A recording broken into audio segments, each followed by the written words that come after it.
Hi, Philip here from Trial by Stone. Before we begin on this episode of the podcast, we got to interview with the creative team behind the Emmy Award-winning show for Outstanding Children's Program, Jim Henson's The Dark Crystal Age of Resistance, with Jeff Addiss, Will Matthews, and Louis Leterrier. Originally, this was going to be one episode, but due to the length of the recording, we decided to split it up into two parts. This is part 2 of the interview, so if you're listening to this on the podcast, you can watch the video presentation on YouTube or Facebook. You'll find the links in the show notes. Thank you, and I hope you enjoy the show. I just remember a scene. I came, the night before, and I was like, Jeff, we need to write a kiss between, Mira and right. I mean, that was a pickup. We wrote that was a pickup. I was like, I need that. I edited Dreamfast is fine, but I need a real kiss. Okay, see you tomorrow, and we're shooting that. And he was like, where? But also, I was like, fine, I can write that. But like the whole thing of like, what is the fun in that? So I'm writing like sexy puppet dialogue. But more than that was the fear of what happens when they kiss. What's that going to look like? So we were all around the monitors when they do that first kiss. But yes, although the puppeteers and Neil Sternberg being the worst of them, they always had the puppets kiss all the time. So I was like, at first we're like, the rule, there's Henson's rules that, you cannot show that puppet, you cannot do this, you cannot do that, and puppets cannot kiss. And then they always, before we roll, it was like, and all the time I was like, but sometimes they look good. I was like, they can kiss, they really can kiss, especially we added that later because that wasn't there originally. That was Louis coming in at 11 p.m. I was like, I need 15. Dreamfasting is a real narrative problem because it's too much information, but also the first time you see it when Rian and Mira do it, it's a little sexy. But we wrote drafts of it that were too sexy because the next person you see is Brea to her mother, let's dreamfast. Right. And so now you're like, what is the real metaphor? I remember that. And so we had to find this middle ground where it is an intimate act, but it's not the intimate act. It's also, dreamfasting is really hard, just like the wings, in that it's really hard to write when somebody has information, somebody else is supposed to not believe them. That's the motor of the scene, and when you can just touch. And so that's why we had to create the Skeksis lying and saying you can't dream fast with Rian, right? And start spreading those rumors was to make it harder on him, because all he had to do was walk around and sort of touch anybody, and you would know that he was telling the truth. So it was really tricky. And then also the way. But then it can pay off better, because if it is a metaphor for vulnerability, then when people do decide to dream fast with Rian, they're making a choice, a loaded choice. They've been told not to do it. They've been told it's not safe. They've been told it's against the rules. And they trust him enough to dream fast. They trust him enough to be vulnerable, to believe his truth. It's the idea of honesty as vulnerability, but also as believing someone's honesty is also vulnerability. I think it worked out nicely. Yeah, it absolutely did. And I feel like I'm glad you touched on the almost too sexy nature that could have been dream fasting, because it is an interesting line to have to walk there, because it is clear that dream fasting is something that's viewed as intimate, right? In every instance that we see dream fasting in this series, there's an ask for consent. And so it brings up and that's even before the lie spreading about Rian, spreading the dream fast sickness. Even the scene with Mira, they treat it like it's, I need to ask your consent. We need to both agree to dream fast. You can't just like stick your hand on somebody's head and force them to dream fast. It has to be a mutual agreement. We actually had a phrase of, we don't do non-consensual dream fasting. That was something we talked about in the script, that we weren't going to do that because it felt too invasive and wrong. Yeah, and I think that makes a really interesting and a really important commentary on the fact that this idea of consent and communication is not something that's inherently sexual, and that intimacy isn't something that's inherently exclusively sexual, I should say. And another reason why I think that you guys did an excellent job of showing us this moral and this lesson in a way that is very important for our generation today and for our cultures today, and both outstanding adults and children programming, guys. Exactly. That's exactly right. Just saying.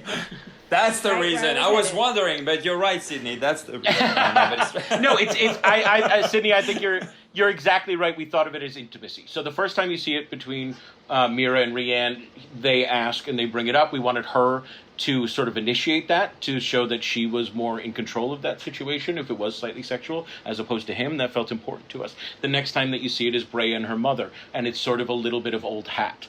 But they have an intimate relationship and have for years, right? So it's just a different relationship to intimacy that you have with your mother. And that intimacy for them is a little bit more de facto.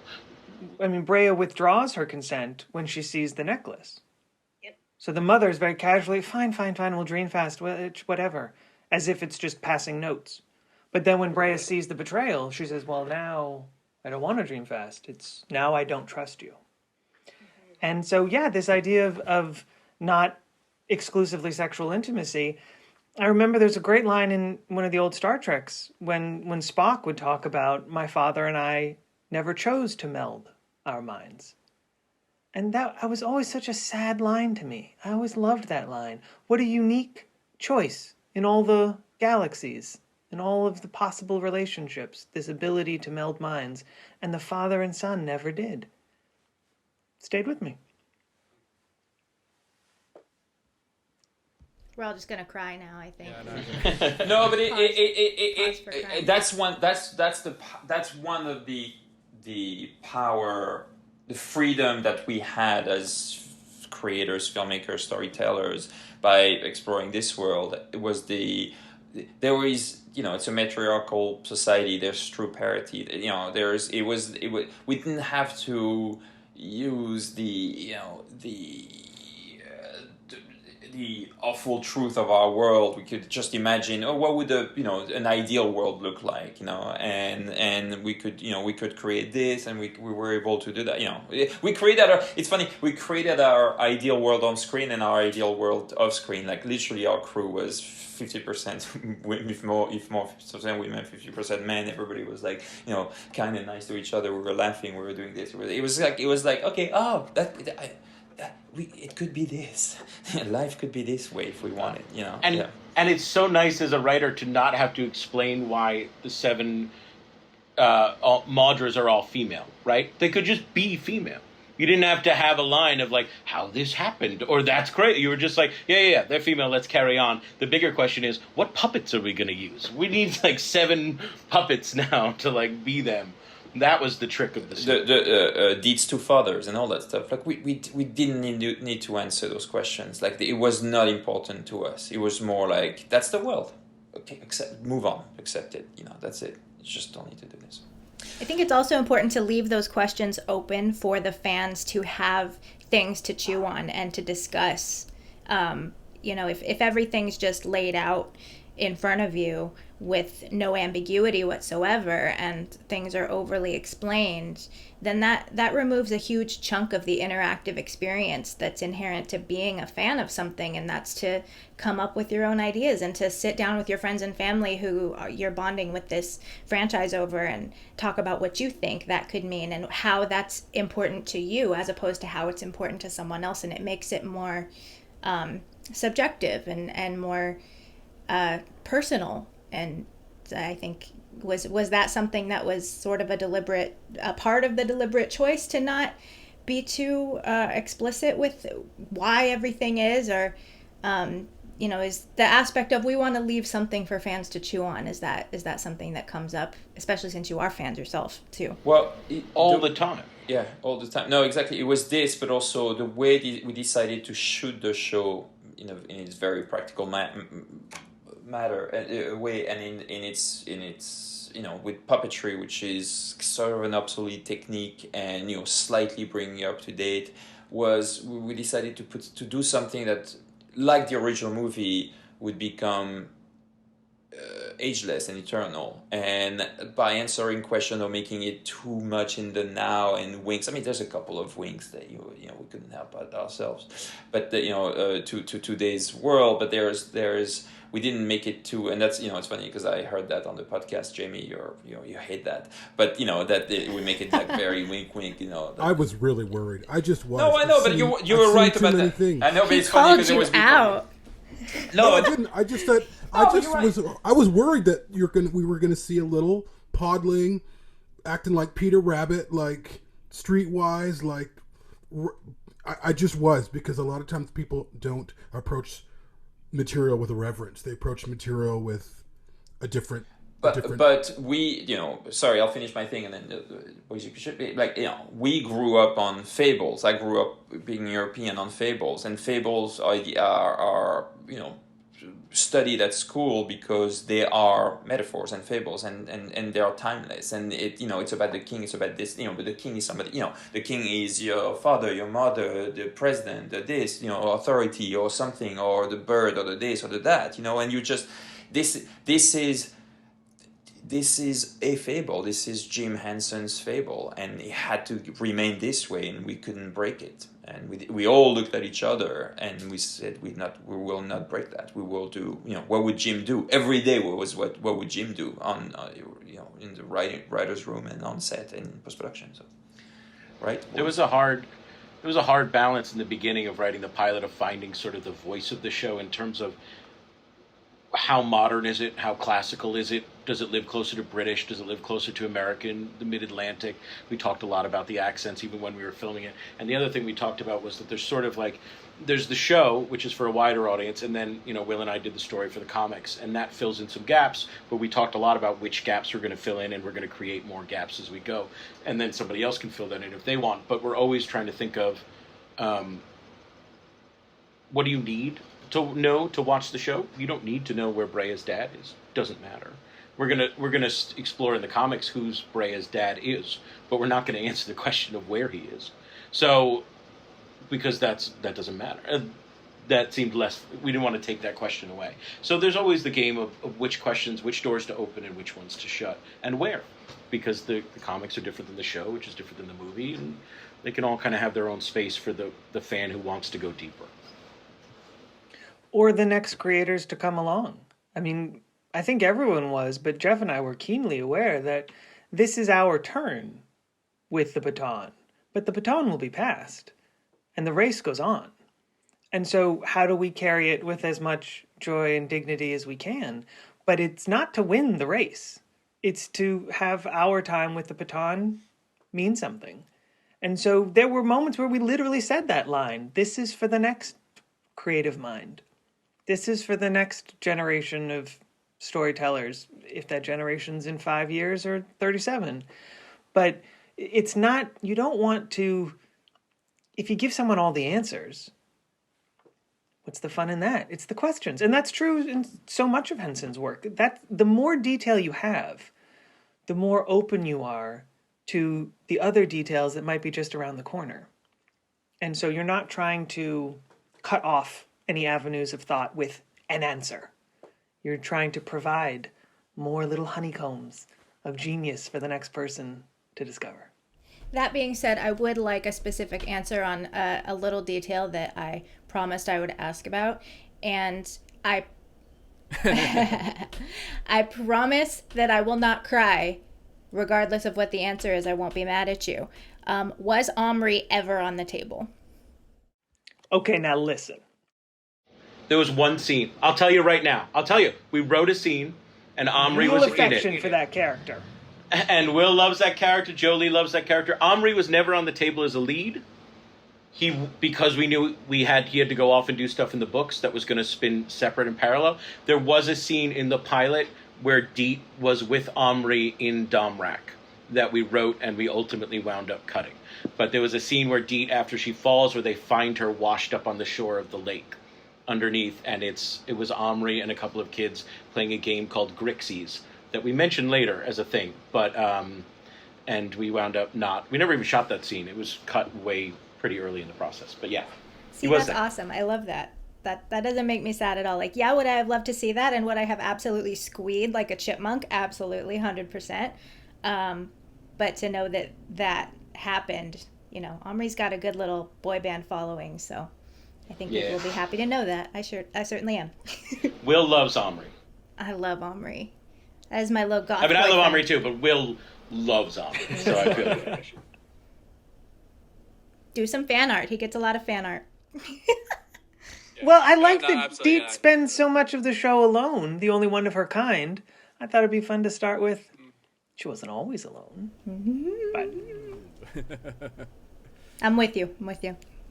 I do like the way you guys did, just briefly, the fathers, Deet's fathers. I know it gets some talk sometimes, but how effortless that was. I didn't even realize it until like 4 episodes later. Like, oh yeah, she had 2 fathers, and there was no in your face. It just was. It was just there, and that's really, again, something that's hard to do, especially in the day and age that we live in. And so again, it was really effortless and beautiful. So good job on that. Well, thanks. If you don't ask yourself that question, it's not effortless. I mean, it is effortless to do. It's like, if we did, had I, sort of like emphasized it because I thought it was like, it would have been wrong. It's kind of like, it is what it is. That's what we did. And, and yeah, the kiss for me was, the only time we, sort of like made them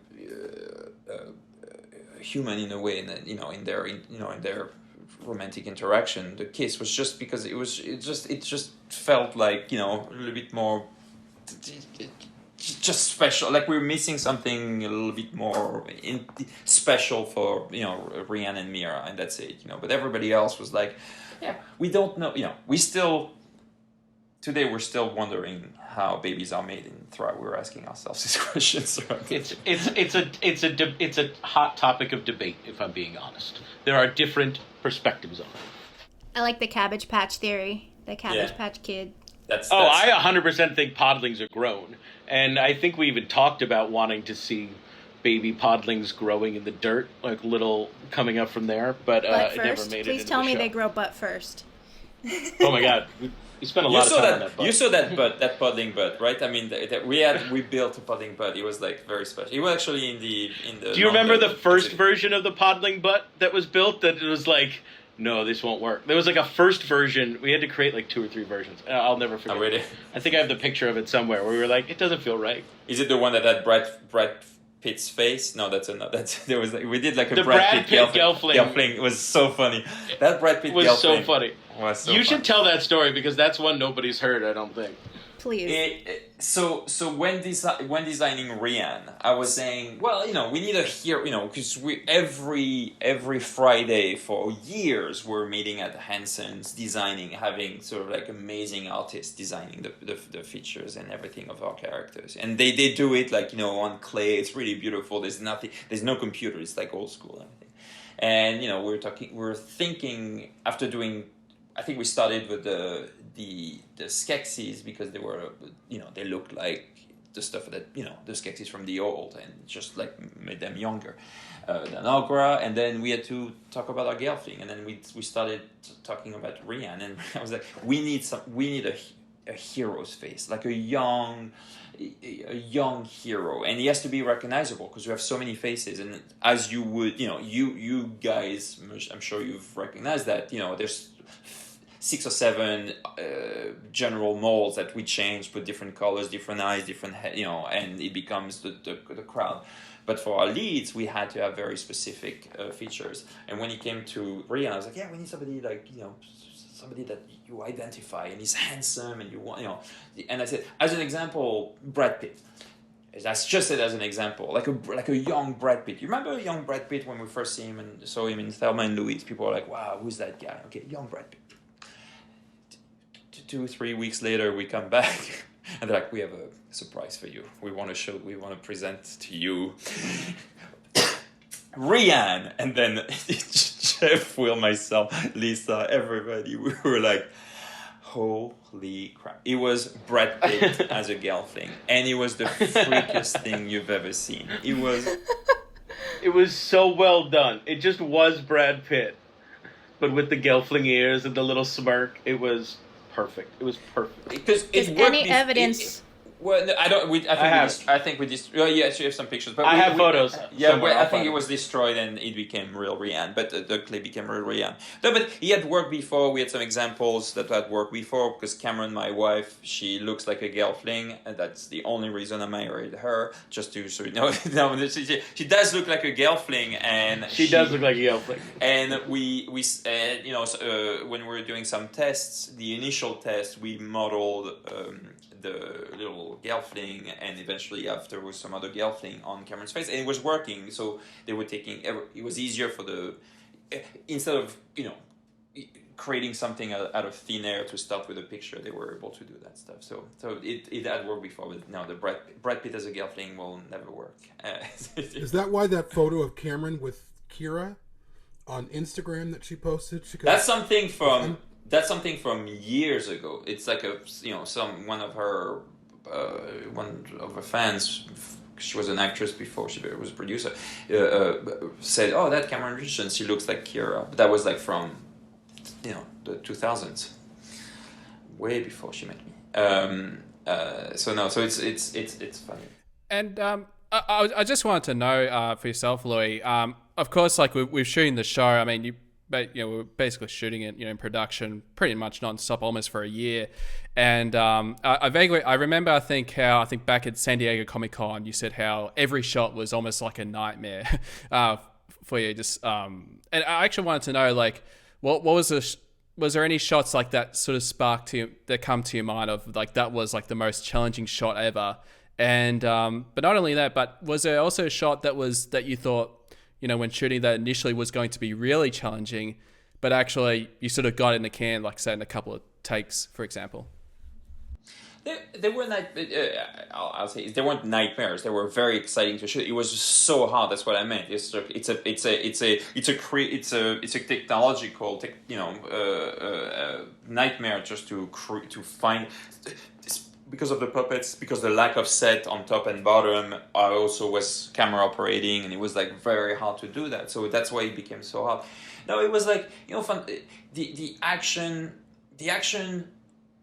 Like Will and Jeff said, it's true. Like the stuff we were doing had never been done before with puppets. So Rita Peruggi, for example, was every time we were doing something, every time we were starting, she's like, it cannot be done. But I said, well, let's try. It's just like, well, we've tried on this, but it cannot be done. So we're pushing and pushing and pushing. And I remember one day, the speeder chasing Deet was supposed to be fully digital, and I said, no, let's create this. Let's actually create a track. I was like sort of like reinventing the wheel, using gripping techniques and stuff like that, just to have some puppets do the stuff. And then eventually we made it work. So the action became possible, and then it's funny, like you see the evolution of the action throughout the show, and then by episode 10, Rian jumps around, goes, sort of like backs up, and that was all real, like that, all of that was created out of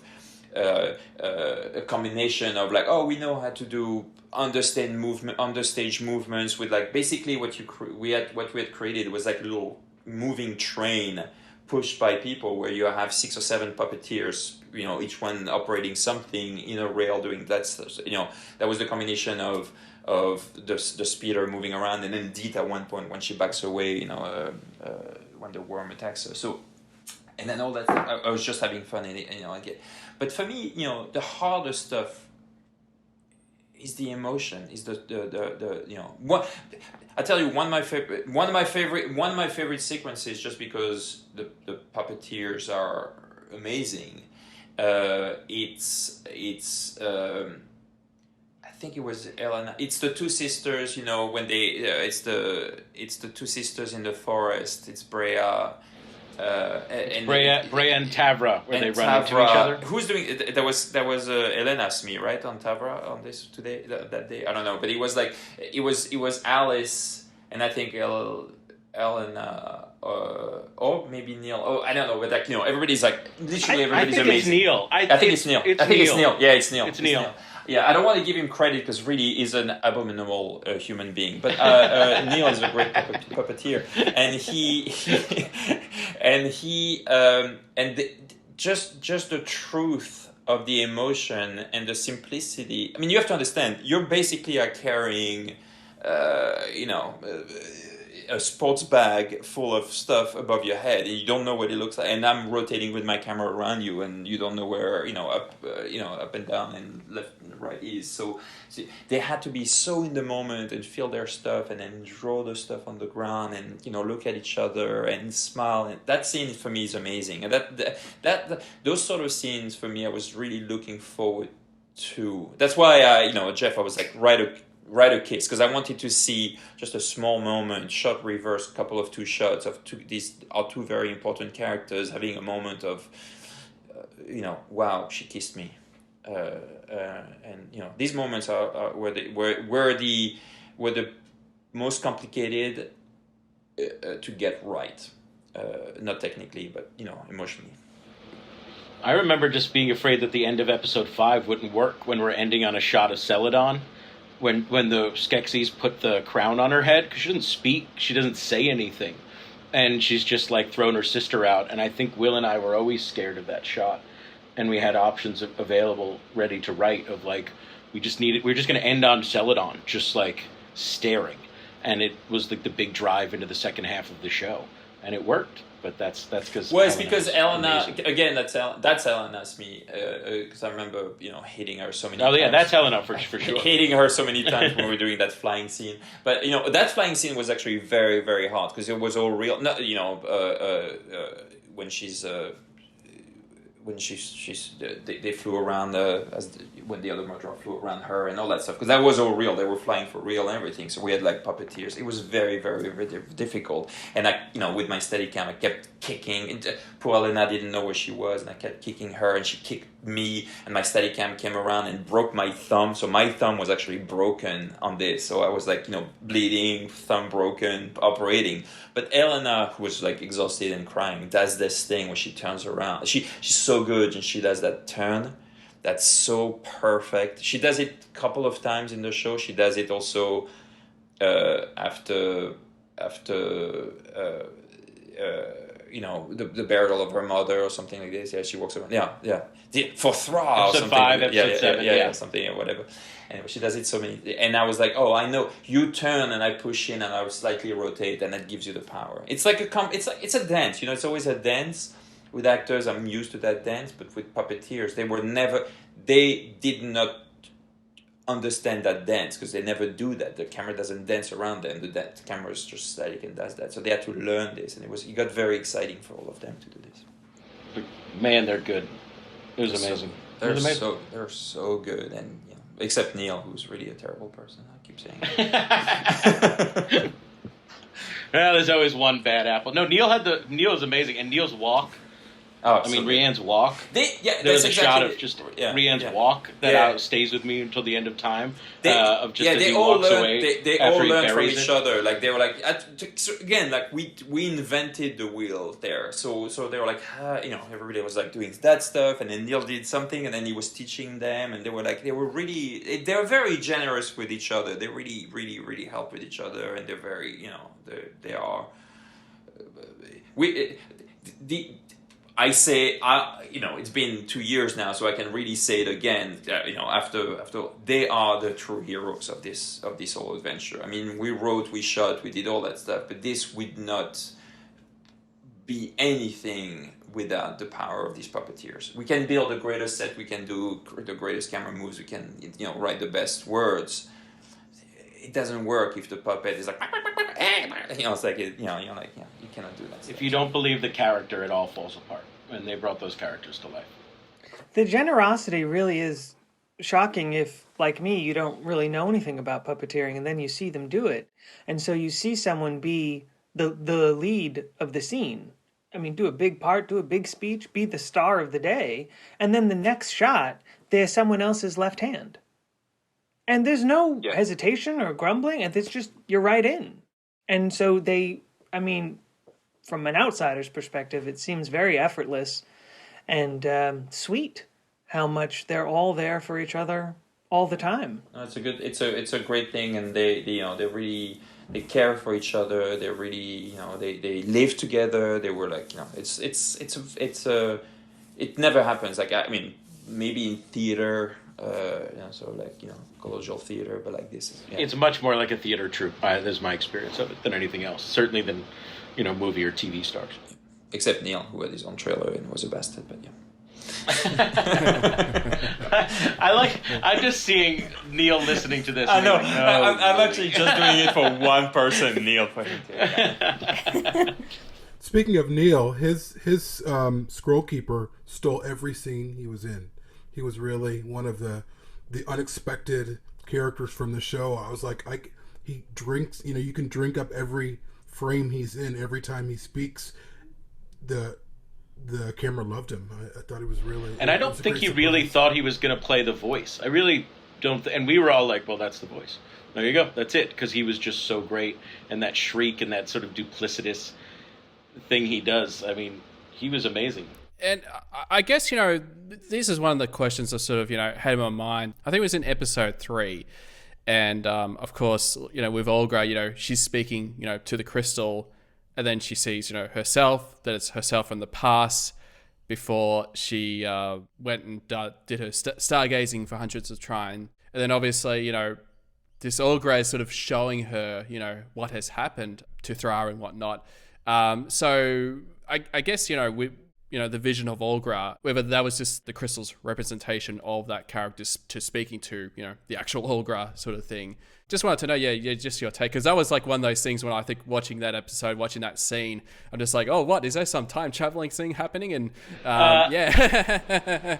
The idea was that it's not as simple as say time travel. The idea is that Aughra is. No, that's a fair question. So the quick answer is Aughra is Thrawn and Thrawn is Aughra, crystal, that they are one and the same. And that Aughra has lost her connection to Thrawn. But the memory of who Aughra was fully connected to Thrawn is still in Thrawn.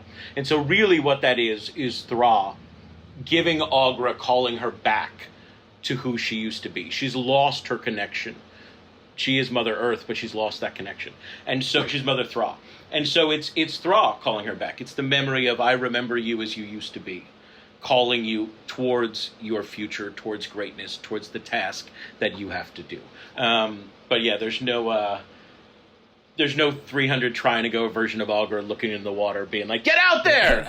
It's much more, it's Thrawn connecting to her. Funny story about that scene. At the table read, we had a million people around the table. Some very famous voiceover people were doing characters. And we get to that scene, and I realized that no one has given the actor a heads up that she's going to be playing Aughra and younger Aughra in the same scene. It's just her arguing with herself. I mean, we should have given her a heads up. No one told her it was coming. And so she just turns the page, and she takes a breath, and she was perfect. And that was Donna. And Donna was a puppeteer at Henson, and they were like, Donna does a good Aughra, and we were like, okay, great. And then she did the reading, and we were like, oh, well, it was heartbreaking. I mean, it wasn't just a perfect Aughra voice, which is hard enough to do, but she made them different. She made them emotional, and she did it, I think, on the fly. It was pretty impressive. Yeah, and answering herself. That was amazing. Yeah, and of course, like I heard stories about, I think her actually recording the dialogue to pass it on to, say, with Kevin, who's performing Aughra in London. So, but her voice was just it was really incredible, just spot on to. And also recording all the singing and the chanting, and we're just being like, do some chanting. We'll figure it out tomorrow on the day. And so we would just send her, just crazy nonsense words of this song of Thrawn.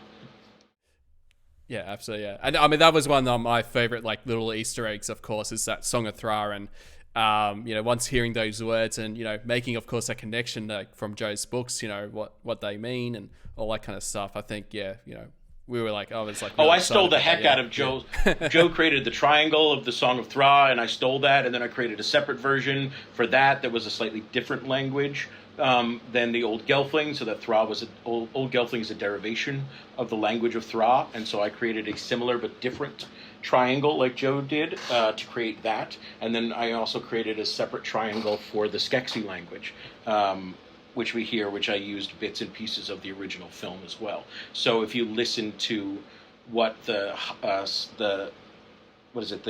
Heretic and Wanderer kind of, there's some old Skeksis in there from the original movie that I stole, which is a derivation, I believe, of Old Egyptian. So there's little Easter eggs to all the different versions of all of the languages. They all actually tie into each other, and they all have the same base, thanks to Joe Lee. Oh, nice. We're so lucky. I mean, we're so lucky to have Joe Lee, to have Brian and Wendy Froud, to have Lisa, all the the Henson kids, part of this. That answer is kind of like, it goes back to your initial question of like doing it, for the fans, doing it for now. It's sort of like we were the path had been created for us. We just had to run fast and run right and run the best way possible down this path. But this path was we always were safeguarded by these guardian angels, because they were always there for us to help us.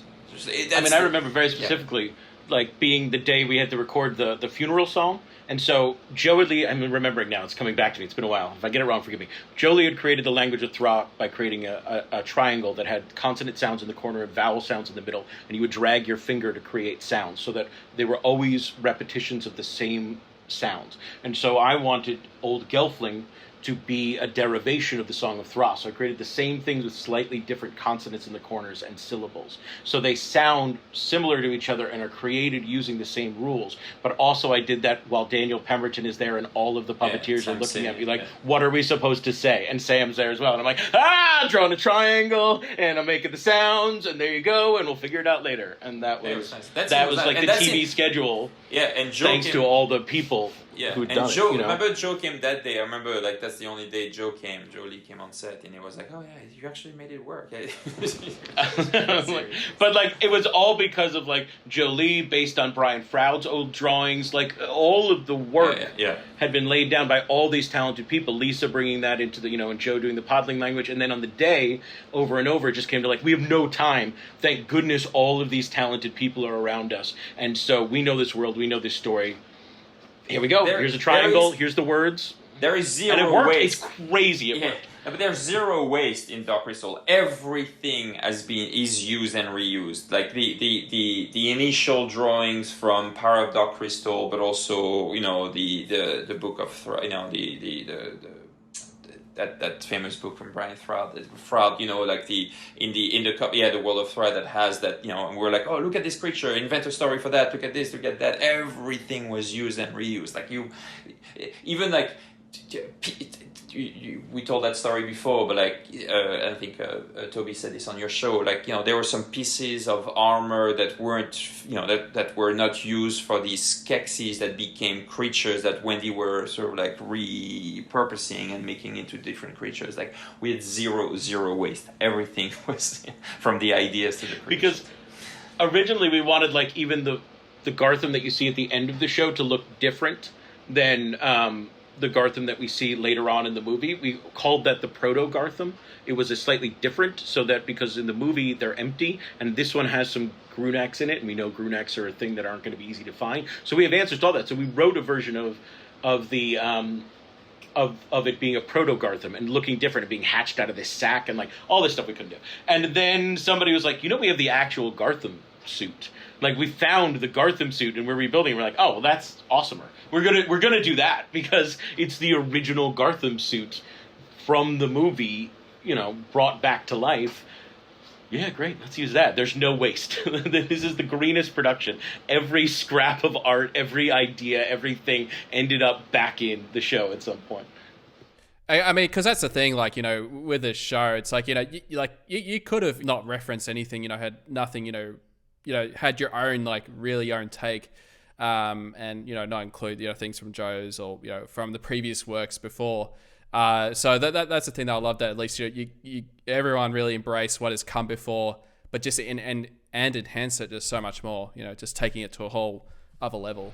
And props to, Henson Company for preserving all that stuff. Preserving, their archivist is amazing. They hold on to it. They honor that stuff. They believe in that stuff. They value those things. They build this world. They had these great conjunctions before Will and I even got there, where they were, we got handed the names of 7 clans. Like, they flesh this world out. They believe in it. They love it. There's a lot of stewards. They're really the stewards of this world. And like Will said, we just come in and play. I guess, of course, the one thing I probably wanted to talk about, of course, is, that, we've heard this story, like, from interviews, I think. I think this was, with Louis, that this happened during, I think, you were filming the end battle scene for Age of Resistance, and I think it happened at night time when the fire happened, and, went through the set and whatnot, and of course you yourself saved all as much all the puppets, and having the fire brigade and everything to save you. So I mean, I just love to know just a full on detail of how did it all happen? How did the fire started? Out of curiosity, yeah. Jeff started the fire. Well, I made one mistake. yeah, Jeff and Will. And then it became a whole thing. We actually hadn't started. That's the reason why all the puppets were on set. We hadn't started the battle. Oh, the battle. The final battle. But we wanted Rita for me to check the positions of all the arrival of the clans, just to create the trenches for all the arrivals, to see if we had enough puppets, everything. So she had put all the puppets, literally all the puppets on set. All the Skeksis, every clan, our heroes, Aughra on one side, even the hunter was there, who is there's a man inside it, so Emily was propped over there. So because I was supposed to look at it that night, I was exhausted, I had to edit, and I said let's do it first thing in the morning, so everything was there.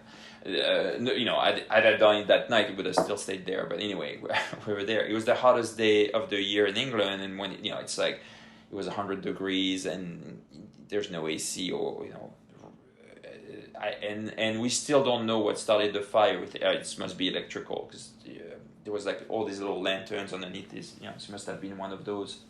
Although everything was turned off, but you must have overheated during the day and then sort of kept burning, or a motor or something inside Aughra's head. Who knows? But so I was up there editing, and I heard and I was editing and putting the music, and it was loud, and I was cutting, and I heard a beep, meep, meep. I was me, and you have to. The fire alarm was always turning on, always. The good thing we had to finish scenes with half of our raw sound has a fire alarm going on it, and the entire show, winter, or so it was a little bit of a Peter and the Wolf type of a story, Boquer Roof type of a thing. So we were I was just waiting. And I still was like, oh, this is so weird, this keeps going. So, finished my cut, went down, smelled something, went through the restaurant, went in, and there were a couple of guys that were sort of downloading the data from the cameras, and they were there, and they were like, yeah, we smelled something. So I went inside the stage and literally could not see my hand when my arm. It was and so I went in. I couldn't hear the fire, but I could hear the sprinklers going, and I was like, oh shit, it's in Stone in the Woods, because we had two stages, giant stages next to one another. So I went from one stage, which was somewhat filled with smoke, to another stage which was completely filled with smoke and dark, and there were flashing lights, and I could hear the sprinklers, and there was what. And you have to understand, the sets are so complex, and it's packed with cables and everything. It's it's there. I mean, the whole world is there, and I was like, holy shit! Turn around, start running. It gets surprised out of this, sort of by I'm bump into Raz, who was our night watchman, the watchman of the place, who's amazing. This amazing guy. Raz is amazing. If he's listening to this, hi Raz. He's in South Africa now, taking care of meerkats. He's done with the movie My industry. mother is always asking me about Raz. She met him once. I said, Mom, I met him twice. I don't know how Raz is doing. She's like, well, check in on Raz. I want to know how Raz is doing. So imagine Raz. So tell your mom to imagine Raz coming out of the smoke, completely naked, with a flashlight in hand, and me going oh, Raz, I think there's a fire. It's holy shit, he has a fire. And the two of us, trying to, go into that stage, realizing we're knee deep in water and doing all that stuff. Yeah, Raz, go call the fire, department. So we call the fire department, and all that stuff. I was stupid to go in for that long, because all the sets are built in polystyrene, and when polystyrene burns, it becomes cyanide. I mean, I could have died in 1 second, but I put some. I was able to hold my breath and come in, come out. Fire department comes. The guys come in. I tell them, okay, I know where I think I know where the fire is, and I sort of like draw the stage where the sets are, because they had to come in and couldn't see anything. So they come in. But what I forgot to tell them after Let's Say before is that it's puppets, and I hear there's one guy that stays out with me, and they come in, and I hear like there are kids looking at us, they're everywhere, there's children, we have to take them out. And like, oh no, tell them they're puppets, it's okay, but where's the fire? It's like, no, okay, yeah. So anyway, they come out, they're like, what the hell was that? And I was like, we're shooting a show, it's for Netflix, it's a puppet show. It's like, oh, they look so realistic. I was like, thank you very much. And then and one guy comes out and says, and pulls out his thing, he's like, are you guys shooting the Dark Crystal? And like, yeah. Holy shit, I love the Dark Crystal. Okay, everybody, let's go in. And then so they put out the fire, and they put out the fire and let me in, and then some kind of like other urgent fire, because it was the hottest, took them out. But I had to, and the sprinklers kept on going, and the smoke was filling up the space. I had to. And then other people came. So Raz came, and then another puppeteer, assistant puppeteer called Freddie, really sweet kid who was living across the street, came to help. And I was like, Raz, Freddie, let's go in and let's take out all the puppets. So the three of us took out all our heroes, because they are all our Gelfling and stuff like that.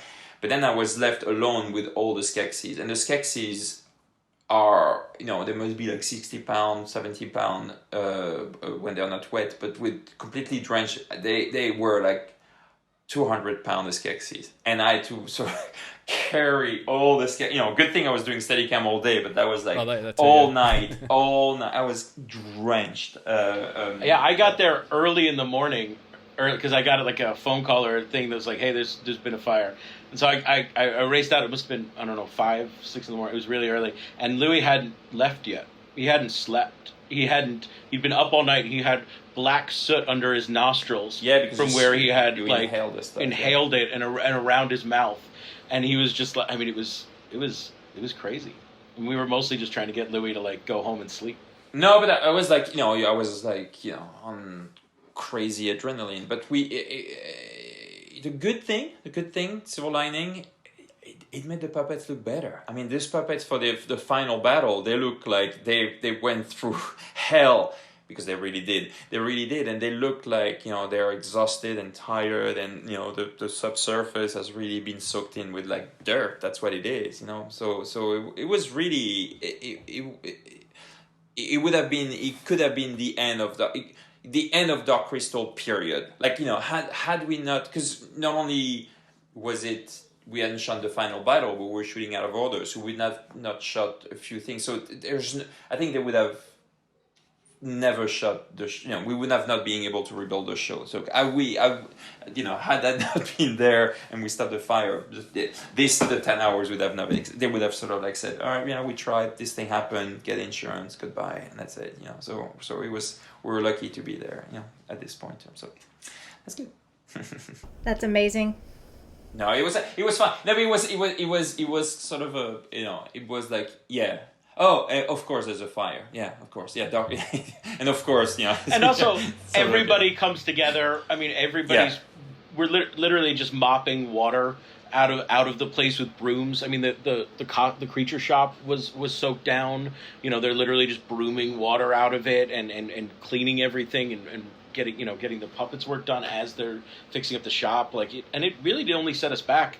I think we lost a day, 2 days, something like that. Yeah. I think we did a day. The other stage. It was 2 days, and then the first scene we shot the day after, because it was our smallest set, was Deet's house. So Deet, we started with Deet waking up, all that stuff, the fathers, all that stuff. That's the... I will always carry with me, I feel so bad that I left. I showed up, I was like, this is crazy. We're moving the whole schedule, so you got to rewrite the scenes. And we didn't have power. And so I will carry them. I felt really bad. I was like, guys, I got to go. I got to write the things we could shoot in a day and a half. And so, I felt like a real diva. But that was my job, was to go write. But I felt really bad. But that's a good thing. This keep calm and carry on English mentality is, it's very true. So there was never, no no one cried, no one, got angry, no one did anything. It was like, okay, and so we do this, and you do that, and you do this, and thank you very much. Yep, we do this, we do that, and we'll move these scenes there, and when can we be ready? And we'll move some Aughra stuff around because she got pretty messed up. And so we had to shoot around Aughra for a while, but yeah. Really messed up. It was crazy. Yeah. No, it's the Dark Crystal for you. It's just the most interesting cinematic adventure ever. Whether it's the original movie, the prequel TV show. I mean, we could just do the quick list because we do have to wrap up soon. Like, what went wrong? We had pigeons that got into the place for a while, and they would ruin shots. That's in the blooper reel you could see. And then they released like hawks to get the pigeons, and then we couldn't get the hawks out, as I seem to recall. And, like, it was just like bird because we'd leave the doors open all the time, so like animals would come in. Some kid broke on, remember? And somebody was like, "Who are you?" And he's like, "I'm a puppeteer." And they found him stealing a bunch of suits, like green screen suits, which are really expensive, which was really odd. And like, I don't know, there was a bunch of, we were there so long. Yeah, he didn't steal it. We went for the green screen suits, I remember. I think it was like Tim, the producer who's amazing, was like, do I know you? Because there's just so many people in and out. Do we want to address the elephant in the room? Or is there an elephant? I'd say let's not. I say let's not too. We're happy elephants. Whatever you guys. I think we all probably have to move on. I don't know. I mean, I don't want to speak for anybody else because I also partially could just sit here and talk about it forever because I love it. So I'll defer to the group. But it's funny. Kind of like it's one of those rare shows that movies, shows, piece of work, entertainment, whatever that everybody that worked on. It's sort of like it became part of us in such an intense way. Not only by the amount of work, but what it did for us, and I think there's not a day where I don't get an email or two from a crew member, a voice talent, or this or that says, sort of like, I was just thinking again about Dark Crystal, and I just wanted to say, wow, we did it, sort of like that was pretty incredible. Or I was like, somebody, it's the show that will, no matter what, I always get stopped at the customs, and they're like, oh, when coming back to the United States, like, what have you done? What do you do here? I'm a filmmaker. What have you done? And I'm like, oh, I did this, that. Like, Dark Crystal. Oh, really? The puppet show. Yeah. Oh, I saw it. Oh my, this. Like, people get really. It's a special piece of entertainment, art. Yeah. That's your cat. You have so many cats. That's Kira, by the way. Yeah, that's Kira. She's a big. I know Kira. Yeah, Kira. So like, what have you been doing for 2 hours? Yeah, no, so she, so so proud of what was accomplished. So proud of the Emmy, and the Emmy is really it's really for everyone. Like I've been trying to email everyone and say, we got an Emmy, and this one is really thanks to you, Toby, Wendy, the gaffers, the electricians, the people in the restaurant. I mean, they fed us for years, for 10 months every day. But yeah. I mean, I knew about their lives. You know what I'm saying? Like it's intense. It's intense. And also, I just want to say, like, because as Louis pointed out, we hadn't really done anything. So for this to be our first thing, and Javi's not here, but the experience of working with Javi and then being on set with Louis every day for 10 months and then being there through recording and all that stuff, like, this was my film school. This is the first thing we ever really had put out in the world, and for it to be this, it's like, well, the bar's really high now, so I don't know what we do next, but like, but it was an amazing experience. It profoundly shaped who I am as an artist, and the relationships that we have, and just how amazing everybody was. I mean, they were so great. They were such hard workers. It's phenomenal. It's phenomenal. That was my favorite part, is that everyone involved was the best at what they do and did the best they've ever done. And it was really thrilling to see so much talent rise because it was necessary. And it was really fun. I mean, it's just fun to see puppeteers who are so good. And you just sit there and you're like, they're made of magic. I mean, the people who designed and built the sets, I mean, the talent. You walk in and you're like, that's the Crystal Chamber. They did it. That was the most exciting thing. It was fun to see Louis. I mean, I think it's the best thing Louis ever done. I was cheering for Louis. And you know, I don't really like him. And so to overcome that and just be so happy for him that he did something so amazing. And also Jeff, it's thrilling to see your partner's dreams come true and have the dreams be pleasant and not a nightmare. And it was fun to see him get to be the best he could be. And that's a great thing to have been given.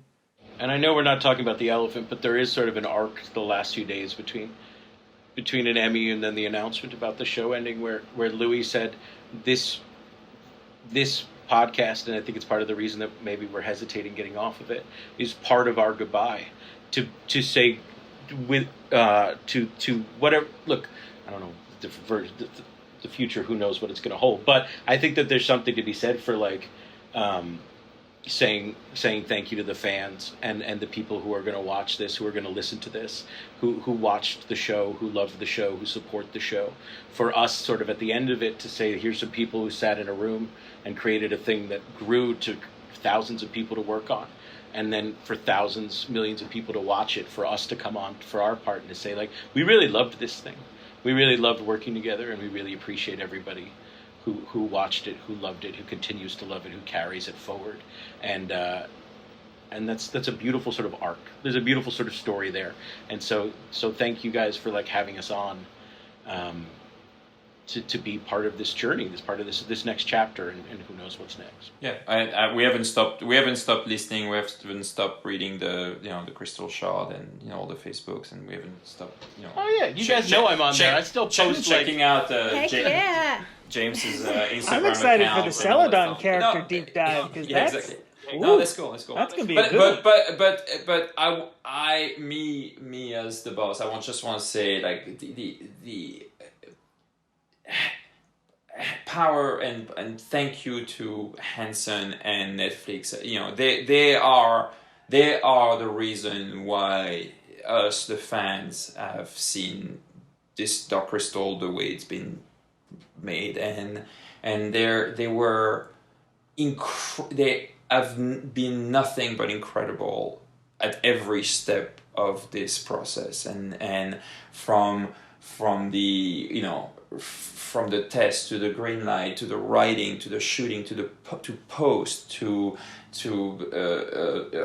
really promoting this show like it is the most important thing on their service to the happiness and the pride of getting the nomination and the Emmy. They were so proud. I mean, when Ted Sarandos came to our set, he was so excited. He came to the set when I was shooting when the Threaders attacked the village, Tara does that thing, and then and I was like running around, jumping over holes with my Steadicam in low mode and everything. It was like, man, this is so dangerous. And he kept filming me, and then I've been told that he came back from England with like having seen The Crown and everything, saying, but I saw the Dark Crystal, and he was showing everyone his videos. I had like friends who was like, I just saw Ted, and he just showed me you jumping around, and he was so excited about it. And they had so much faith in our show and so much faith in us, and never doubted any of us. And from me who'd never done a TV show to Will and Jeff who'd never written for TV or for this size to between Lisa, Brian, it's like just everybody, and frankly it said in the interview, like Cindy Holland, who was the first one to say, don't do an animated thing. Do a puppet show. Like it's thanks to them. It's thanks to them that we the fans have been honored to work and enjoy this show. And frankly, it will stay on Netflix forever in its premium. I polished every frame and every note and every with Skywalker. It sounds and looks as great as it will be, and there will never be sort of like a bad VHS copy of it, or commercial interruption, seen on some weird midnight thing. It'll be like you want to watch it, you want your Dark Crystal fix, you just turn on Netflix and you have it in its premium thing, and it'll only get better. So thank them. Thank you guys, the fans, because we kept you're keeping this alive, and we love you. We really, really, really love you, and you just showed us so much love, and you've never doubted us, and that's it. You're a very special community. Thank you. Thanks to yourself, yourself and Jeff and Will, like for everything that you've contributed to the Dark Crystal. I think it must be strange now that it's like you've written and directed, there's more Dark Crystal, through this show than there was like with the original film, and just what you've done is just enhanced it and just brought it to a whole new level. And yeah, I mean, like, yeah, with Netflix, like they were, it was, I think, it was the biggest risk for them to even, greenlight the show and to do 10 episodes of puppets based on this one, a one film franchise. So definitely big props to Netflix and to you guys and everyone at Henson. Like, I mean, it was, well received, fans loved it, critics loved it. It was, we were just all blown away with the show. I think especially that weekend when that show came out, I know for myself, I was just pretty much stunned, and just loved every minute of the show, and so So thank you. Not to mention the fact that brotherhoods and camaraderie that has blossomed out of the past 2 years of being hyped for this, what started as just a film that so many of us who identified as the weird artsy kids, who had trouble finding peers to relate to, we all found each other in the last 2 years because of this resurgence of this thing that we love, and it's been beautiful. I mean, without it, I wouldn't have found these guys, be here on this community with these two brothers that I have in my life now, and the countless more out in the community, and to be able to meet all of you guys, it's the doors never stop opening because this show exists and because you guys put everything into it. There's so much to be eternally grateful for, and that's permanent. We carried the torch a little bit further. I mean, frankly, let's just thank 3 people, but really one person. Frank Oz, Brian Froud, and obviously Jim Henson. It's all thanks. I mean, really is thanks to him. His students are legion, and we're just we're his children. We all are his children. I happen to look like him, and and I've directed one of the things. But I'm not his son.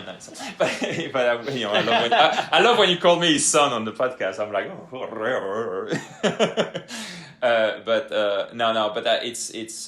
it's amazing. We're very grateful. So thanks, guys. Thanks for having us.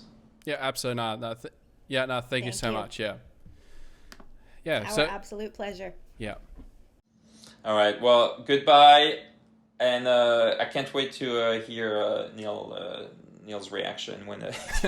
I kind of want Neil to just do a mini thing. Neil, if you're listening, just send in a short version of what you think of our interview and your time, and specifically of Louis. We'll call it Neil's rebuttal. Bonus. Yeah, Neil's rebuttal. Yeah, I'll definitely give him a heads up. I'll send him emails. But I know what they do. They always told you, like the puppeteers. When they see the podcast coming, they're like, "Oh yeah, we can clean for an hour." Now you guys have 2 hours to clean your apartment and Neil, your weird little house up north or something. You're welcome, Neil. You're welcome, Neil. Neil has done nothing, and we're gunning for you, Neil. This all was about Neil. You're done. on. together and love, and also we gotta get Neil. Neil, That's the let's lesson. get Neil. here. Let's get Neil. Yeah. If you don't have enough, I'll do another hour on Neil if you want. All right. See you later. Bye, guys. All right. Bye, See you later. everybody. Bye, See you, everyone. Jeff. Bye. See you all. Thank you so much. Bye. Thanks. Catch. And that concludes part 2 of the interview with Jeff Addiss, Will Matthews, and Louis Leterrier. We hope you enjoyed the show. I did too. And, stay with us as we've got lots of Dark Crystal podcasts and content to come. If you'd like to get in contact with the podcast, you can do so at darkcrystalpodcast@gmail.com. We're on Facebook at facebook.com/darkcrystalpodcast. We're on Twitter at darkcrystalpod, on Instagram at darkcrystalpodcast. If you're watching this on YouTube, don't forget to hit that subscribe button and the bell for future notifications on our videos. Thank you so much and stay tuned for more Trial by Stone.